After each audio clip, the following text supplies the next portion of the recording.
नमस्कार दोस्तों मैं आपको अपने यूट्यूब चैनल मिश्रा क्लास में एक बार आप लोग को फिर स्वागत करता हूं। दोस्तों मेरा नाम अवनीश मिश्रा, मैं आप लोगों को क्लास 10 चैप्टर 1 वास्तविक संख्याएं पढ़ाने चल रहा हूं। इससे पहले मैंने आपको यहीं से आपको जब मिश्रा क्लासेस के माध्यम से वीडियो बनाए थे तो आप लोग को चैप्टर पढ़ाए थे और मॉडल पेपर हम लोग करा रहे थे, जैसा कि आप लोगों ने देखा भी होगा वहाँ पर। ठीक है, तो आगे हमने मॉडल पेपर इसलिए हमने वहाँ पे स्टॉप कर दिया और हमने क्या लिख दिया, वास्तविक संख्याएं मिशन 2022 70/70। ये 70/70 मैं गारंटी देता हूँ आप पूरे वीडियो को देखोगे। हम स्टार्टिंग से NCERT UP NCERT Hindi medium की जो बुक है उस बुक को स्टार्टिंग से लेके लास्ट प्राइस तक हम लोग पढ़ेंगे और एग्जाम्पल से लेके एक्सरसाइज तक हम लोग हर एक सवाल को समझ के समझा कर आप लोग के बीच में यहाँ पर आगे हम देंगे। तो आप लोग हमारे चैनल में बने रहिए और पूरा वीडियो देखिए। आप लोग के साथ हम भी मेहनत के साथ करेंगे, आप लोग भी तैयारी करनी है, ठीक है। और जो हमने 70/70 का सपना देखा है आप लोग के लिए, और ये सपना आप लोग साकार जरूर करेंगे, ये हम उम्मीद करते हैं आपसे। तो दोस्तों पहला चैप्टर आपका है वास्तविक संख्याएं। और जो हमारे पुराने भाई और दोस्त लोग हैं जो आप लोग हमारे साथ जुड़े थे वो मॉडल पेपर की तैयारी कर रहे थे यूपी बोर्ड की, जैसा कि आपको पता है कि कोविड-19 की वजह से सीबीएसई बोर्ड का पूरा पेपर ही स्टॉप कर दिया गया है और मेरिट के हिसाब से जो भी होगा उनका नंबर दिया जाएगा। इसी प्रकार से ये आपका जो यहाँ पर यूपी बोर्ड की जो परीक्षाएं हैं वो भी क्या है, डेट फाइनल नहीं हुई है, ठीक है। और होगी या नहीं होगी वो तो आप देख लीजिएगा आगे, ठीक है। तो मैं इस वजह से मैंने सोचा कि भाई देखो आप लोग तैयारी लगभग हो चुकी है, ठीक है, हम आपके साथ तैयारी कराएंगे। हो सकता है आगे स्थानांतरित कर दिया जाए तो फिर यहाँ पर कोई बनता नहीं है, तो हमने सोचा कि जो बच्चे 9 से हाई स्कूल में अब गए हैं वो तैयारी करना चाहते हैं तो उनके साथ मैं जुड़ना चाहता हूँ। तो आप लोग से निवेदन है कि आप लोग इस बात का बुरा न मानिएगा, मैं आप लोग से सॉरी बोलता हूँ, ठीक है दोस्तों। तो आगे हम क्या करेंगे, यहाँ मिशन 2022 के तहत हम लोग पढ़ाई करेंगे और 70/70 का जो सपना देखा है उसको हम लोग साकार करेंगे, ठीक है। तो यहाँ से आप चलिए चैप्टर स्टार्ट करते हैं। बातें आप लोग से कर दिया है और आप लोग इस चीज़ का सपोर्ट करिए हमारे साथ और हम आगे चलते हैं, ठीक है। हमने फर्स्ट ईयर और इंटर की क्लास पढ़ा दिया है। आप लोग पढ़ना चाहते हैं तो फर्स्ट ईयर की class UP board NCERT Hindi medium start हो गई है। सीमा और अवकलज पहला चैप्टर मैंने पढ़ा दिया है, तो वहाँ पर आप जाके देखिएगा, ठीक है। तो यहाँ पर हम लोग प्राकृतिक संख्याएं पढ़ेंगे। पहली चीज आएगी आपकी प्राकृतिक संख्या, ठीक है। प्राकृतिक संख्याएं क्या होती हैं, पहले छोटी छोटी हेडिंग पढ़ लो, उसके बाद हम लोग पढ़ेंगे प्राकृतिक संख्याएं क्या होती हैं। ऐसी संख्याएं जो 1 से स्टार्ट होती है, 1 2 3 4 डॉट डॉट कहाँ तक, इन्फिनिटी तक। ऐसी संख्याएं जो 1 से स्टार्ट होंगी और अनंत पे जाकर खत्म होंगी। अनंत का मतलब होता है आप वहां तक जा ही नहीं सकते, इतनी दूर बात बोली गई है, ठीक है। ये स्टार्टिंग 1 से होती है, 100 तक नहीं खत्म होगी, 1000 तक नहीं खत्म होगी, 1 लाख तक नहीं खत्म होगी। मतलब गिनती का खत्म होने का कोई मतलब ही नहीं है, चलती जाती है और ये मान लिया जाता है कि अनंत पे जाकर खत्म हो जाएगा बहुत दूर, ठीक है। तो ये इसी को हम लोग बोलते हैं प्राकृतिक संख्याएं। इतनी बात समझ में आ गई है, इतनी बात आपको समझ में आ गई है। दूसरी चीज आती है होल नंबर, इसको नेचुरल नंबर बोलते हैं। दूसरी चीज आती है होल नंबर, मतलब कि पूर्ण संख्याएं। पूर्ण संख्या क्या होती है, आप देखिए ये क्या है, अपूर्ण है, मतलब पूरा नहीं है। आप संख्याएं कितनी होती हैं आप बता सकते हो। संख्याएं हमारी क्या होती हैं, 1 से लेकर 9 तक संख्याएं होती हैं, ठीक है। और हम अगर जीरो जोड़ते 0 1 2 3 9 तक, तो ये क्या है, ये पूरी संख्याएं होती हैं। अब इसके बाद अगर हम 10 बोलेंगे तो 10 क्या है, मिल गया है, 1 को और 2 जीरो को मिलाकर 11 बोलूंगा तो 11 क्या है, 1 और 1 को मिलाकर। तो जो मेन संख्या होती है 0 1 2 3 4 5 6 7 8 9, इतनी संख्याएं आपकी मेन होती हैं। तो आपकी 1 से लेकर इन्फिनिटी तक प्राकृतिक संख्याएं। अगर हम जीरो जोड़ दें 0 1 2 3 डॉट डॉट कहाँ तक, इन्फिनिटी तक, तो ये आपकी क्या है, पूर्ण संख्याएं हैं। ऐसे संख्याएं जिसकी शुरुआत 0 से होती है और खत्म इन्फिनिटी पर होती है वो पूर्ण संख्याएं होती हैं।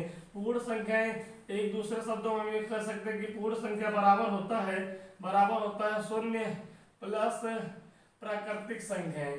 बराबर होता है ना भाई शून्य प्लस प्राकृतिक संख्या। भाई 0 प्लस प्राकृतिक संख्याएं को हम लोग क्या बोलते हैं, पूर्ण संख्याएं बोलते हैं। पूर्ण संख्या के बाद आता है आपका पूर्णांक आता है।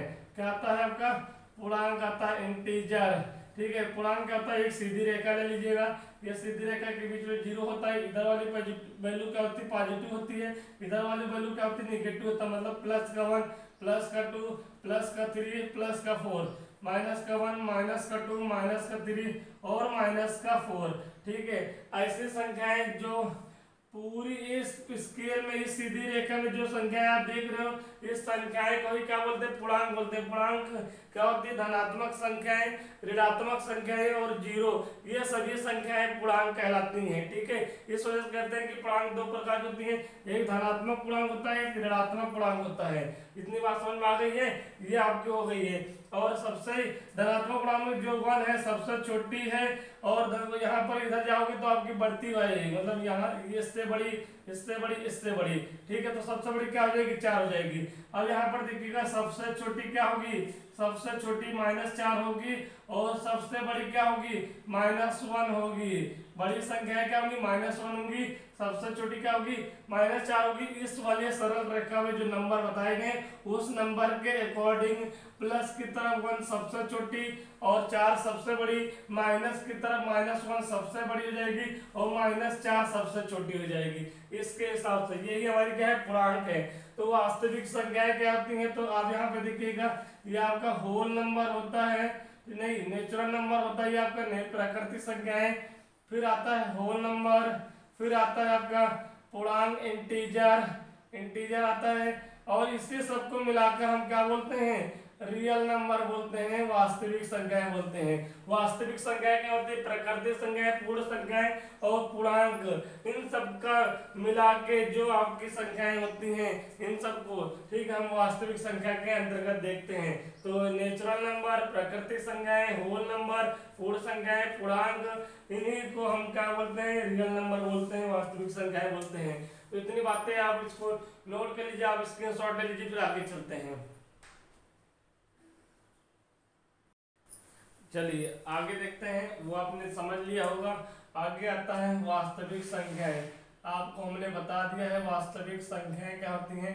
अगर हम दो वास्तविक संख्याएं मान लेते हैं, माना दो वास्तविक संख्याएं ए और बी हैं, ठीक है, ए और बी हैं, तो दो वास्तविक संख्याएं ए और बी हैं, तो आप पहले एक काम करते हैं, मैं इसको हम एक काम करते हैं नंबर के हिसाब से समझाते हैं। पहले नंबर समझ लीजिए, 3 को अगर हम 17 से डिवाइड करते हैं, 3 को भाग कर रहे हैं किसमें, 17 में, ठीक है, तो 3 5 15 हो जाएगा।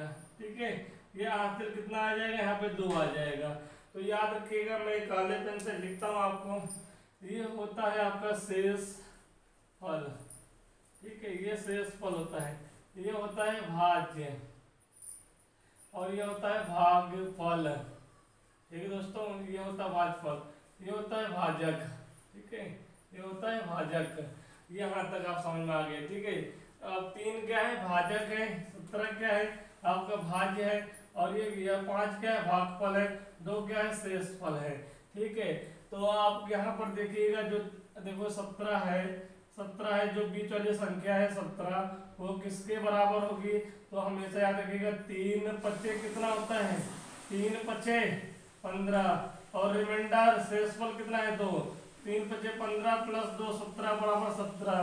तो यहाँ से हम फार्मूला निकाल देते हैं। 17 क्या है, भाज्य है, भाज्य बराबर हो जाएगा 3 क्या है, भाजक है, और गुणे भागफल, 5 भागफल है, बराबर कितना आ जाएगा, शेषफल आ जाएगा। दोस्तों क्या आ जाएगा, शेषफल। ये आपका फार्मूला आ गया है यहाँ पर। ठीक है, तो इसी हिसाब से यहाँ पर ए और बी आपके दो वास्तविक संख्याएं हैं, तो ए बराबर हो जाता है बी क्यू प्लस आर के, और जो आपके 0, ये देखो इसका मतलब देख लीजिएगा आप मेरी बात को। ठीक है, इसको अभी रोक देते हैं, अभी आपको समझाते हैं फिर से। आपको यहाँ से 3 को डिवाइड किया किससे, 17 से, तो 3 5 15, ठीक है, कितना आ गया, 2 आ गया।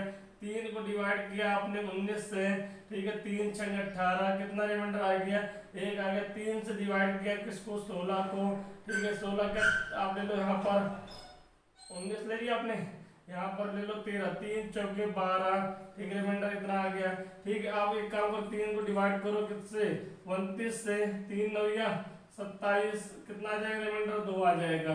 ठीक है, आप यहाँ पर देख रहे हो जो आर की वैल्यू है, जो आर की वैल्यू है वो 0 आ सकती है।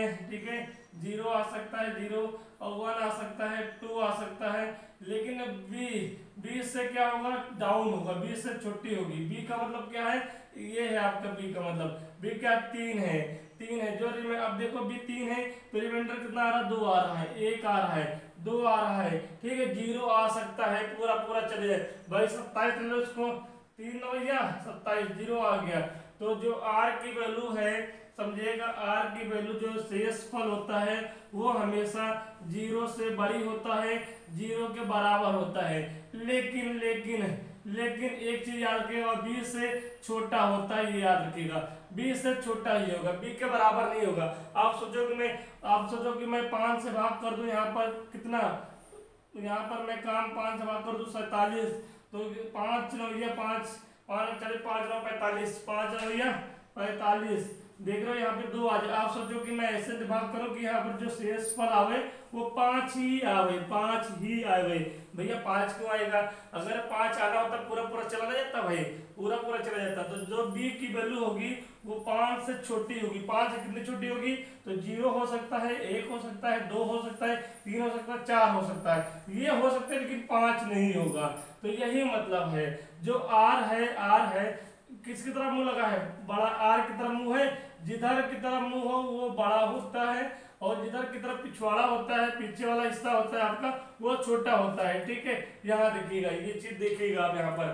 ठीक है, तो ये आपका बड़ा हो गया जिधर मुंह है, और ये पीछे वाला भाग, जो पीछे वाला भाग है इसका, ये वाला ये छोटा हो गया। तो आर की तरफ मुंह है, तो आर क्या है, बड़ा है। ठीक है, और ये जो साइन लगा हुआ ये का मतलब होता है बराबर। ठीक है, तो अब इसका मतलब हो गया कि आर बड़ा है 0 से, आर का मान 0 से बड़ा है और 0 से बराबर है। लेकिन अब यहाँ पर देखो ये आ गया, अब किधर, अब देखो आर बी की तरफ इसका आगे वाला हिस्सा है और आर की तरफ इसका पीछे वाला हिस्सा है। ठीक है, देखो पीछे वाला हिस्सा देख रहे हो, इसका आर की तरफ है, तो जिधर की तरफ हिस्सा आगे वाला होता है वो बड़ा होता है। अब यहाँ पर बी बड़ा हो गया आर से, तो इसका मतलब हमेशा दोस्तों यहाँ पर होता है, इसका मतलब आपका होता है कि जो आर की वैल्यू है, आर का मान जो है 0 के बराबर है और 0 से बड़ा है, लेकिन 20 से छोटा है। समझ में आ गया, मैंने इतनी चीजें आपको समझाएंगे। किसी भी डिवाइड कर लो, किसी भी नंबर को डिवाइड करोगे, जो रिमाइंडर जो शेषफल आएगा 0 आ सकता है, 1 2 3 4 5 डॉट आ सकता है, लेकिन जो बी होगा, जो यहाँ पे होगा, ये बराबर नहीं आएगा। अगर यहाँ पे 2 है तो रिमाइंडर 2 नहीं आएगा, यहाँ पे 3 है तो रिमाइंडर 3 नहीं आएगा, यहाँ पे 15 है तो रिमाइंडर 15 नहीं आएगा। ये याद रखिएगा, ठीक है, ये याद आप रखिएगा। तो इतनी बातें आपको समझ में आ गई हैं, तो ये सारी चीजें आपको जो यहाँ से मेन चीजें हैं, आपकी इंपॉर्टेंट चीजें हैं, वो नोट कर लीजिए। काफी ज्यादा यहाँ पर लिख दिया गया है, आपको हमारी बात को यहाँ पर ध्यान रखना है। ठीक है, आप नोट करिए, फिर आगे चलते हैं। ये आप नीचे वाले भी देख लीजिए, नीचे वाला आप लोग को नहीं दिख रहा था, नीचे वाला भी देख लीजिएगा और स्क्रीनशॉट ले लीजिएगा, मैं इसको हटा दूँ। चलिए दोस्तों, आप तीसरी चीज हम लोग समझते हैं। अभी जो आपका लिखा हुआ है इसका यूज देखते हैं, न्यूक्लियर विभाजन एल्गोरिथम। ठीक है, अगर आपने दो संख्याएं, वास्तविक संख्या ए और बी माना दो वास्तविक संख्याएं ए और बी हैं, और जो वास्तविक संख्या ए और बी माने हो उसका आप एचसीएफ निकालते हो, तो एचसीएफ निकालने के लिए आप किसके पास जाते हो, इनके पास जाते हो। न्यूक्लियर विभाजन एल्गोरिथम प्रमेय की सहायता से वास्तविक संख्याएं की हम एचसीएफ निकालते हैं। दो वास्तविक संख्याएं का एचसीएफ निकालने के लिए हम न्यूक्लियर विभाजन एल्गोरिथम प्रमेय की सहायता से निकालते हैं। तो आपको समझ में आ गया, न्यूक्लियर विभाजन एल्गोरिथम का जो प्रयोग होता है दो वास्तविक संख्याएं का एचसीएफ निकालने के लिए किया जाता है। ठीक है, ये बात आ गई। इसी को हम लोग क्या बोलते हैं, कलन विधि बोलते हैं। ठीक है, और इसी को हम लोग बोलते हैं लंबी विभाजन प्रमेय का बोलते हैं, विभाजन प्रमेय बोलते हैं। ठीक है, इसी को, इसके दो नाम हैं। ऐसा क्यों बोलते हैं? जब हम दो वास्तविक संख्याओं का एचसीएफ निकालते हैं तो इसकी सहायता से एक चयन के द्वारा एक लंबी प्रोसेस के द्वारा निकाला जाता है। इस वजह से लंबी विभाजन प्रमेय बोलते हैं। चलिए ठीक है, अब हम समझाते हैं आपको कैसे। अगर मान लेते हैं, माना आपका छोटा नंबर लेते हैं 12 और 35 का एचसीएफ का मतलब होता है हाईएस्ट कॉमन फैक्टर, या फिर हम महत्तम समवर्तक कहते हैं। ठीक है, तो यहाँ तक ये समझ में आ गया है। ठीक है, अब देखिएगा हम 12 और 35 का है, छोटा कौन है? छोटा आपका है 12, बड़ा कौन है? 35 है। तो छोटे को हम क्या करेंगे? पहले क्या करेंगे? छोटे पहला स्टेप लिखेंगे, स्टेप 1, छोटे को 35 से भाग करेंगे। ठीक है, तो 12 12 12 2 24 12 36, 3 बार में ज्यादा चला जाएगा, 2 बार में जाएगा। ठीक है, 2 बार में जाएगा, 12 दूनी 24। ठीक है, अब यहाँ देखिएगा ये कितना आएगा? 1 आएगा, यहाँ पे 1 आएगा। अब ये आप समझ रहे हैं आप मेरी बात को? ये आपका बी ए होता है बीच वाला, ये आपका बी होता है, ये आपका क्यू होता है, ये आर होता है। ठीक है, तभी तो ए बराबर यहाँ से बी क्यू प्लस आर निकलता है। और नोट करके लिख लीजिए यहाँ पर 0 ग्रेटर देन बी से, बी ग्रेटर देन या फिर इक्वल है, ग्रेटर देन या फिर इक्वल है। ठीक है, आर ग्रेटर देन इक्वल 0 से या फिर लेस देन बी से। ठीक है, इसका मैंने पूरा स्टेटमेंट आपको बताया। जो आर की वैल्यू है 0 से बराबर होगी, आर की वैल्यू 0 के बराबर और 0 से बड़ी होगी, लेकिन बी से छोटा होगा, ये हमने बताया है। इसका मतलब ये होता है। ठीक है, जिधर की तरफ मुंह है वो बड़ा होगा, जो पीछे पीछे वाला भाग छोटा कहलाता है। ठीक है, ये चीज फार्मूला नोट कर लीजिएगा। अब यहाँ से देखिए एक की वैल्यू क्या है? 35 है। 35 बराबर 12 इंटू 2 प्लस 11। ठीक है, यहाँ तक आपको समझ में आ गया है, यहाँ तक आपको समझ में आ गया है। अब यहाँ देखिएगा, आपने 12 को डिवाइड किया 35 से, कितना आ गया? 2 आ गया। 12 को डिवाइड किया 35 से, कितना आ गया? 2 आ गया आपका। चलिए मैं यहाँ तक आपको दिखेगा। ठीक है, इसके आगे मैं यहाँ पर करता हूँ। देखो पहला स्टेप आपने देख लिया कि ये क्या है? आपका भाजक है, ये भाज है, ये आपका क्या है? भागफल है, ये शेषफल है। ठीक है, ये पहला स्टेप हो गया। आपने निकाल लिया, इसको इक्वेशन 1 मान लीजिएगा। ठीक है, अब जो आपका ये चीज होता है यहाँ पर, ये चीज आपका यहाँ पे क्या था? आपने भाज्य बराबर, ये आपका भाजक है, जो ये भाजक यहाँ पर है। ठीक है, आपका भाई ये भाज्य, ये भाजक लिख देता हूँ आपको, ये भाग फल। ठीक है, अब ये शेष फल हो जाएगा। ठीक है, अब जो स्टेप आएगा अगला, सेकंड स्टेप जो आएगा, सेकंड स्टेप जो आएगा, तो याद रखिएगा जो ई वाला नंबर होता है ये, और जो शेष फल होता है। अब 12 और 11 का करेंगे, 12 और 11 का करेंगे, तो यहाँ पर छोटी संख्या क्या है? छोटी संख्या क्या है? 11 है। बड़ी संख्या क्या है? 12 है। अब क्या करेंगे? 35 का नहीं करना है। अब यहाँ पर जो यहाँ संख्या होगी, यहाँ का मतलब क्या? भाजक होगा, जो शेष फल होगा उसको हम सेकंड स्टेप में लेकर जाएंगे। तो छोटी संख्या 11 है, तो 11 को हम 12 से भाग करेंगे। ठीक है, अब 11 क्या बन जाएगा? यहाँ के 11 यहाँ के लिए क्या बन जाएगा? भाजक बन जाएगा। 12 क्या बन जाएगा? भाज्य बन जाएगा। तो 11 का 11। ठीक है, कितना आएगा? 1 आएगा। ठीक है, अब यहाँ पर देखिए, अब ये क्या है? भाग फल है। ठीक है, और ये शेष फल है। ठीक है, तब यहाँ से सेकंड स्टेप में जो 12 होगा वो किसके बराबर आ जाएगा? 11 गुणे 1 प्लस 1 के बराबर आ जाएगा। अब क्या करेंगे?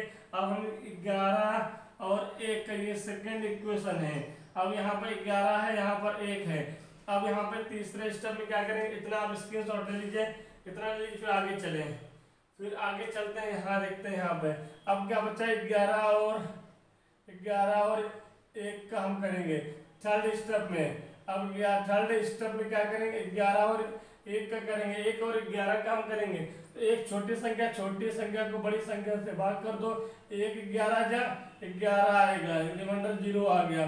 मतलब आपका यहाँ से 11 बराबर क्या होगा? 11 गुणे 1 गुणे 11 लिखो, 1 गुणे 11 प्लस 0। अब याद रखिएगा, जिस नंबर से शेष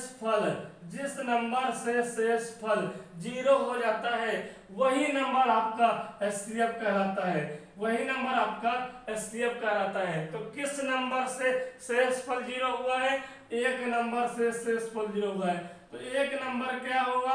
एचसीएफ होगा। तो ऐसे करना है। देख रहे हैं 3 स्टेप में आपका है 2 नंबर लिए थे आपका 12 और 35 का एचसीएफ आप निकालना है, हाईएस्ट कॉमन फैक्टर। तो आपका यहाँ पर क्या आएगा, इस वाले रूल से आप करोगे, न्यूक्लियर विभाजन एल्गोरिथम से करोगे तो आपको स्टेप बाय स्टेप करना पड़ेगा और एक लंबा प्रोसेस होता है इसलिए लंबी विभाजन प्रमेय भी कहते हैं। तो समझ में आ गया है हमारी बात को, ये मैंने एग्जाम्पल देकर समझाया था। तो इसको करिए, फिर इससे क्वेश्चन का मतलब 1 और 2 क्वेश्चन और करते हैं, इतना नोट कर लीजिए। चलिए दोस्तों, इस वाले क्वेश्चन को ट्राई करते हैं, उसके बाद फिर आगे देखते हैं। लिखा हुआ है 2 वास्तविक संख्याएं 400, 455 और 42 का एचसीएफ।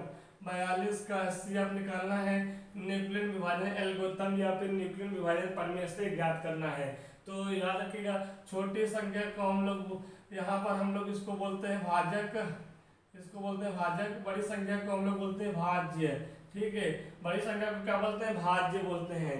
भाजक इसको इस वाले नंबर को इससे भाग कर दीजिएगा। 42 को कर दो किससे, 555 को। ठीक है, यहाँ तक समझ में आ गया है। ये आपका भाजक हो जाएगा, यह भाज हो जाएगा, यहाँ पर ये भागफल, यहाँ पर शेषफल। ठीक है, बड़ी वाली संख्या हमेशा ऊपर रहती है और छोटी वाली संख्या हमेशा नीचे रहती है। इसको ठीक है, छोटी वाली संख्या मतलब कि हमेशा क्या होगी, बड़ी वाली संख्या मतलब भाज्य अपॉन भाज्य बट्टे भाजक, ये भी हम लिख सकते हैं। तो भाजक को हमेशा भाज्य के साथ डिवाइड करना होता है।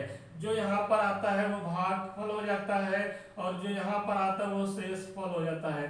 ठीक है, बार बार चीजें हम आपको बता रहे हैं, इसको नोट कर लीजिएगा, ये काफी इंपॉर्टेंट है, कंफ्यूज बहुत लोग होते हैं। ठीक है, इसको नोट कर लीजिएगा, स्क्रीनशॉट ले लीजिएगा, फिर आगे हम चलते हैं।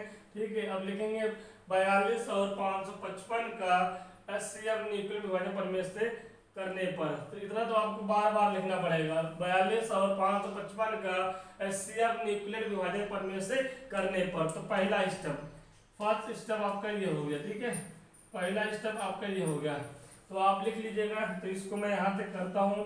ठीक है, पूर्णतः 42 एकम 42। ठीक है, अभी कितना आ जाएगा, 3 आएगा।